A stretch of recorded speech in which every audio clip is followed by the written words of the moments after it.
boy. Over the last decade, Mike Tyson's life has been a rolling media circus of ear-biting, jail time, and outrageous statements. I want your heart. I want to eat his children. Praise be to Allah. I gotta be on my you drunk, Mike. You relax. You relax. Tyson's critics say it's always been this way. But Iron Mike disputes that idea. He says most of his acting out is the direct result of his 1992 conviction for raping Desiree Washington. Hello, my name is Desiree. We recently sat down with the ex-champ in Miami. Are you happy with life now?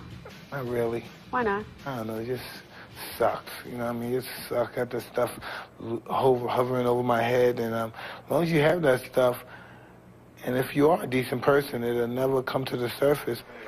The Pulse decided to take another look at that key event in Mike Tyson's life.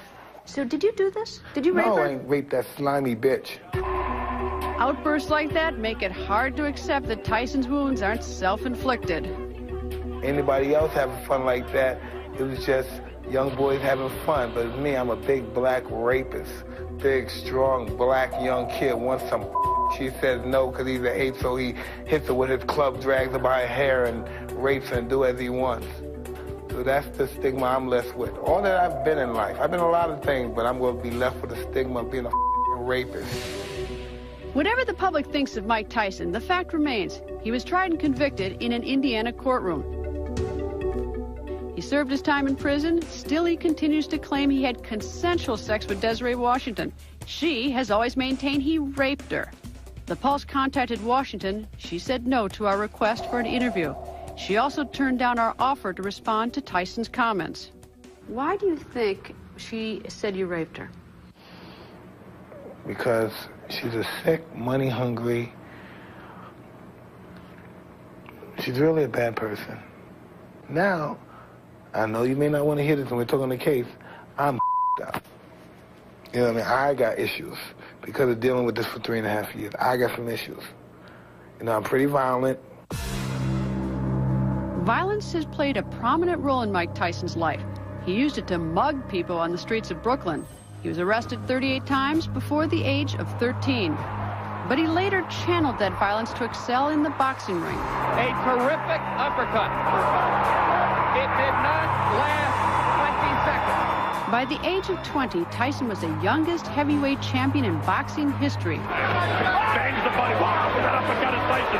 Catches him with the right left hook, and he goes down. A role model in the black community, says Reverend Charles Williams.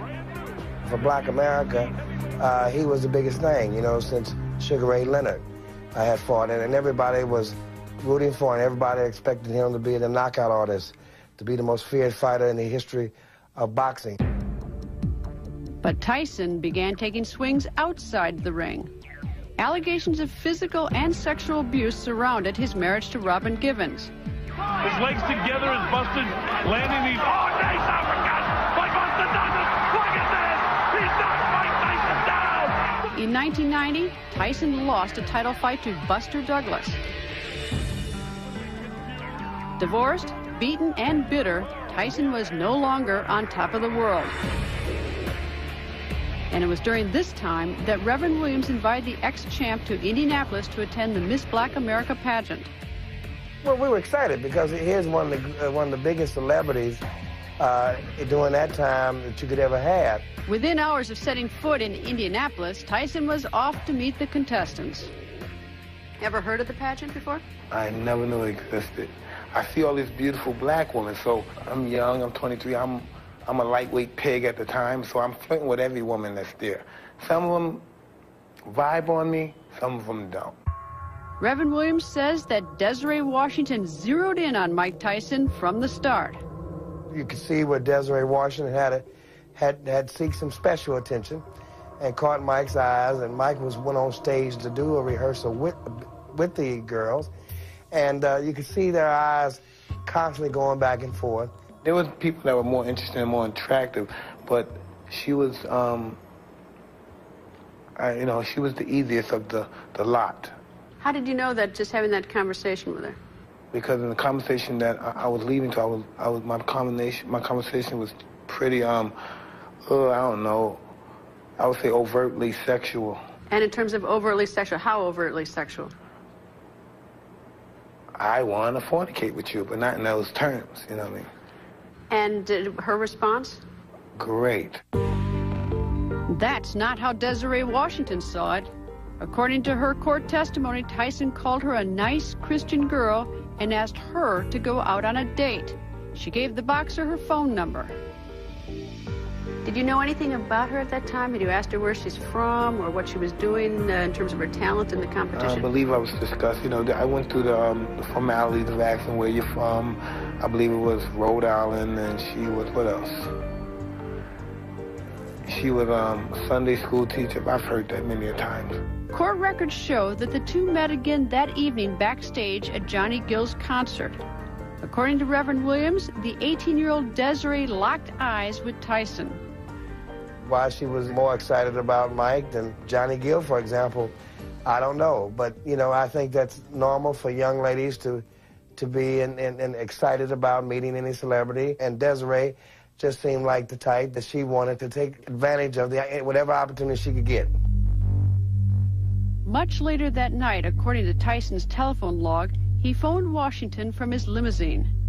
It was 1:36 in the morning, and Desiree had just tucked herself into bed. Did you say, even in that initial phone call, when you called her from the car, did you say that, you know, we want to go back to my hotel or anything like that? Yes. My objective was to try to hang out with her, and whatever's necessary, I guess the objective was to fornicate with her, then I leave, and that's what I planned on doing. Right, so when you're in the limousine with her, tell me what you were doing. You know, how far did it go? I think I'm kissing on her and I'm fondling her in the car. And we're getting aroused, and then I'm ready to go upstairs. So I have the limo driver drop us off. But in the limousine, was she resisting you at all? No. Tyson's lawyers found 3 witnesses who said Washington kissed Tyson in the limo. But these witnesses came forward so late in the trial, the judge refused to allow their testimony. For her part, Washington said she resisted Tyson's advances. She told investigators that as they rolled up to the Canterbury Hotel where Tyson was staying, the ex-champ told her he had to go upstairs to check on the whereabouts of his bodyguard. Desiree followed him.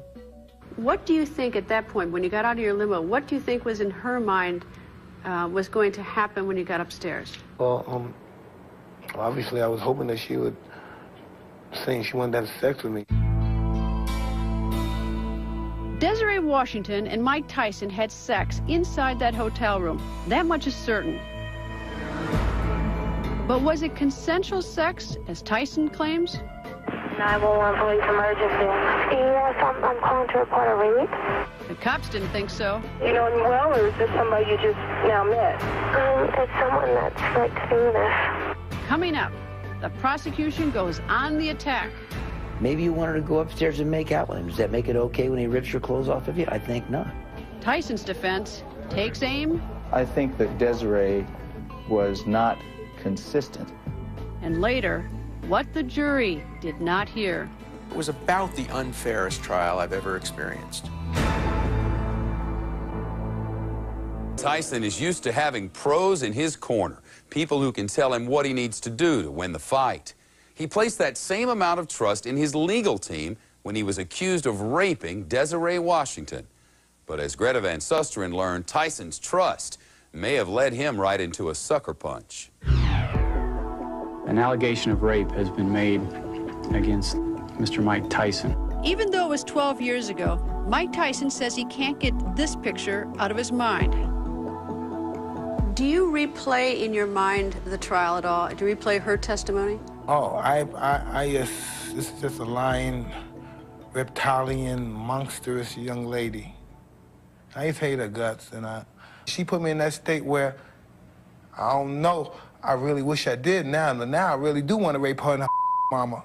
I know you don't like to hear that, but no, I don't I'm like in to that hear state that. I admit now. I don't like to hear that. Mike Tyson appears to be the kind of client who lawyers have not found easy to control. As the case headed for trial, attorney Vincent Fuller had a lot to deal with. Tyson's promoter, Don King, hired Fuller. Judged by your peers and in the due process of justice. But why him?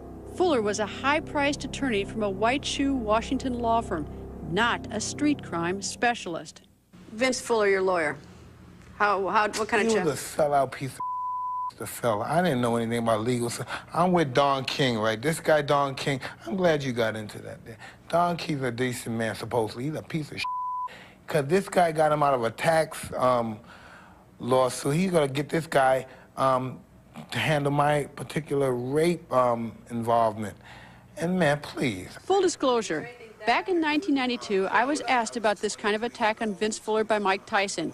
And in that interview, in essence, I said it's not uncommon for a defendant who's lost a trial to turn on his trial counsel. Did he talk to you at all? I mean, did he come visit you and talk to you about the case at all? Listen, can I tell you something?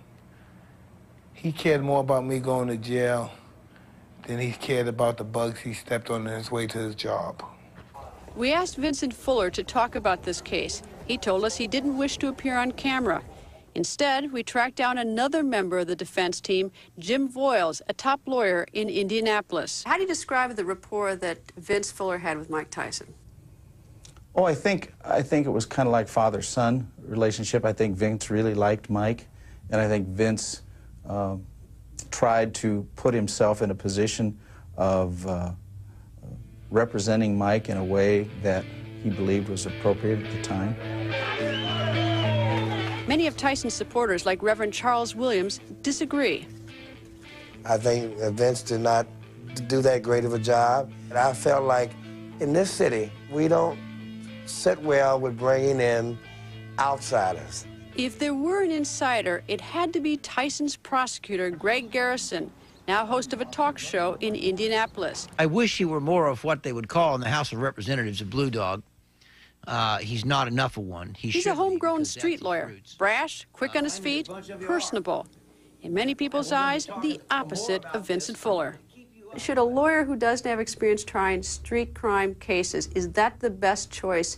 This is essentially street crime. Clearly not. He's from that federal place in Washington where you stand behind the podium and Your Honor this and Your Honor that, and there's not much sitting on the corner of the counsel table. And I just think he was a fine lawyer that was not in the best forum for himself. The state of Indiana versus Mike Tyson boiled down to a situation of he said, she said. And in Desiree, Washington, Garrison had a sympathetic victim to put on the stand. This was a great kid, this victim. She was beautiful inside and out. She was 5'5" and 114 pounds. She had a big heart, and she was smart, but she was naive. There was an audible gasp from the gallery, and I think a little bit from the jury when she walked in the courtroom, because she was tiny. Desiree told the jury that inside the limousine, Tyson, quote, grabbed me near him, and he went to kiss me, and I just kind of jumped back. She said that once inside Tyson's hotel room, the boxer's demeanor changed. She told the jury that Tyson said, quote, "You're turning me on." Desiree told him, "Listen, I don't know what you think I came up here for. I'm not like that." Then Desiree claimed she stood up and walked to the bathroom. In there, she did something even prosecutors could not explain. The evidence that I would have feared if I'd been the prosecution is that she went into the bathroom, removed her shield that she had in her underwear because she was starting her period, did not replace it. Mm-hmm. Didn't have anything with her. Why would she have taken it away? I mean, the first thing, why did she even remove it then? Something's better than nothing. You remember, when she goes in that bathroom, from her testimony, he's already trying to kiss her, he's working on her, "Oh, baby, mommy, oh, mommy, you're turning me on." And she's all at once had this blinding flash of the obvious, "Oh, God, I'm in the wrong place." She did what women have done since there were restrooms. Off to the John. To some critics, Tyson's defense team didn't make enough of this incident. You know, here's a young lady who changed the panty liner in the restroom, and in these restrooms, in those suites, there are phones in there, which she could have very easily locked the door, called downstairs, and had security come up. There was a lot of things that didn't make sense. In his cross-examination, Vincent Fuller never asked Desiree directly that if, by removing her shield, she was getting ready to have sex. By the time Fuller mentioned the idea to the jury in his closing arguments, his own team began to wonder if he had lost the jury's attention. I think that one of your first questions was, did they connect with the defense? Was there a connection so that they're listening to us? Are they really absorbing the information we're giving them? Obviously, they didn't. Desiree told the jury that when she opened the bathroom door, Mike Tyson was sitting on the bed in his underwear. He grabbed her arm and, she said, ripped off her clothes. The next thing I knew, she said, he put me down on the bed and, quote, he kept kissing me and kept saying, don't fight me, don't fight me. Desiree testified that during the course of the rape, it just felt like someone was ripping me apart. When I had sex, I didn't care about her. Tyson's recollection is different. I just had sex with her, and I said it's over. I mean, I didn't take her serious, but I'm not no rapist. Mike, how long overall, if you can estimate, were you and Desiree in your room? Listen, I don't know. It wasn't that long. What's not that long to you? 15 minutes, probably 20 minutes, I can remember. You know, when I really think about it, it wasn't that long at all, because, I don't know, we didn't have sex. There was no real marathon love-lust situation. And when she went to leave, did you leave with her? No, I just went to bed. Was there any suggestion of her spending the night? Yes. The defense argued that Desiree was no innocent victim. They painted her as a gold digger who must have known that Mike Tyson wanted only one thing from her, sex. Well, I think that Desiree was not consistent with what occurred that night. I think that there may very well have been intercourse, and I think there may very well have been a consensual intercourse that maybe in her mind became inconsistent after that and became an act of rape. Why would she do that? I don't know. The prosecution wasn't buying that argument. His testimony was that he invited her to stay the night. Matter of fact, she said, after he had done this to me, he had the gall to ask me to stay all night. Well, if you're a gold digger, if you're looking to get in the big boy's pants and to have all the glitz and glamour of being Mike Tyson's woman, which is better for you, to get walked to the car or invited to stay the night? I said to the jury, that's a touchdown. If she was a gold digger and she gets invited to spend the night, cha-ching. The trial ran for 2 weeks, and the prosecution presented several key witnesses to help them build a sequence of events. This was a case that fit together logically. We had medical and forensic evidence that was compelling. I mean, this kid was sore. She was hurt by this. We had a gynecologist that came and testified as to the injuries that were sustained by her. We had the guy that examined her in the ER. People that have consensual sex just don't have these kinds of injuries. Witness after witness described Tyson as a sexual predator. Some observers say that Vincent Fuller did little to discourage that image. I don't know if he was trying to use reverse psychology to say that Mike was portrayed in that manner, and that so it's easy for a woman to say that he raped her when he didn't because he had that reputation. I don't really know what he was trying to do, but I know it didn't work. Looking back on the trial, Tyson agrees. My representation thinks I'm a monster. So if he thinks I'm a monster, what are these poor, ignorant bastards who I consider our jurors, my equals, who never stole a loaf of bread, my equals, whose mother never, ever had to sell some to their children, my equals, of course. They're gonna convict me. That's exactly what the jury did. After 9 hours of deliberations, Mike Tyson was guilty of rape. Anything you can tell your supporters, Mike? Tyson was eventually sentenced to 10 years in prison. 6 years were suspended. But was justice served? When we come back, some jurors now have reasonable doubt. Looking back, do you think Mike Tyson had a fair trial? Looking back, no, I think his representation was very poor. And one of Desiree's old boyfriends adds a new twist to the story. After the sex, she was very, she went to the bathroom, and when she came out of the bathroom, she was coming out crying, very scared, and she kept on saying to me that sex before marriage was against her religion and her father was gonna kill her. We'll tell you why the jury never heard his testimony. Mike Tyson melted down when he was labeled a convicted rapist. Many thought that fit a man so unpredictable and violent. But did the jury hear everything they needed to know? Was there any way he could be innocent? New information is surfaced.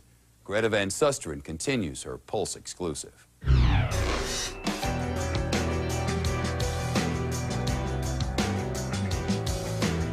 Mike Tyson spent 3 years in prison for the rape of Desiree Washington. By his own admission, he wasn't exactly a model prisoner. I had a few altercations, all right? Why? Because I was, I lost hope. It's a different game. You don't care about living anymore. Mike had to walk around with that attitude, just like he did in the ring, that don't bother me, because I'm gonna kill you, type attitude to survive. And when he was released in 1995, survival meant trying to clear his name. Why does this case stick with you so much? I mean, in the sense that it's been more than 10 years, you've served your time. Why does this have such an impact on you? I don't know, man. Any case, you can get your dignity back, but for rape, no dignity, buddy. Taking some all these hoes out here, you taking that's not cool. That's not cool. To this day, Tyson maintains he got a raw deal in his first trial. But did he? There wasn't even a semblance of fair trial. Harvard law professor Alan Dershowitz represented the boxer in an appeal. The exclusion of witnesses was not fair. The exclusion of relevant evidence that would have shown the jury the whole picture was not fair. It was about the unfairest trial I've ever experienced. But what do the former jurors themselves say? The Pulse tracked down David Volley, Michael Weddick, and Beth Williver. Looking back, do you think Mike Tyson had a fair trial? Looking back, no, I think his representation was very poor. Beth? I would agree with that. As far as what I know now, I don't think that he got the representation that he deserved. Everyone deserves that. What about the decision to put Mike Tyson on the witness stand? Was that a good decision? I can tell you what was a god-awful decision, to put him on the witness stand after having him allowed to testify in front of the grand jury. Though the defense team still feels it did the right thing, the prosecution says allowing him to testify played right into their hands. We wanted him to see bad Mike because he's got this little squeaky voice and he likes to talk like he's just a nice kid, but there's an ugly side to him that comes out like that, and it did. Why do you think the jury believed her and didn't believe you?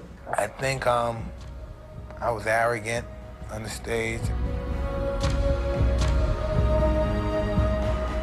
The way he looked the girls up and down. Oh, yeah, but other than that, Didn't do much for him. In the courtroom? Yeah, just gave me the creeps.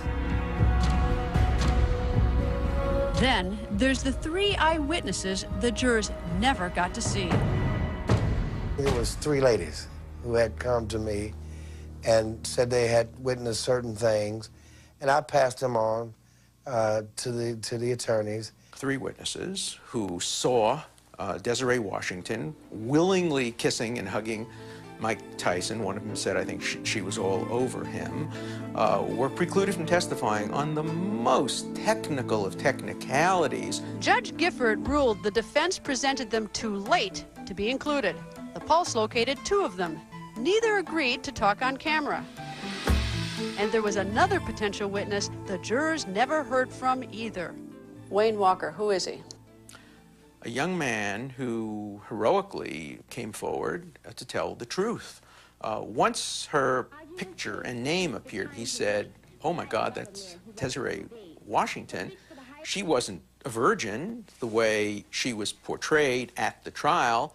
According to his sworn statement, Walker, a high school boyfriend, said when Desiree's father found out they'd had consensual sex, he accused him of raping her. Why, and I use an obscenity, could you accuse me of rape? That's such a big word that can really ruin a person. And she replied as, I had to say something to cover myself because you know what my father would do. He provided an affidavit to that effect. Judge Gifford, forget about it. Should the jury have heard that? Of course the jury should have heard it. What if she had previously accused someone else of rape? Would that have made a difference to you?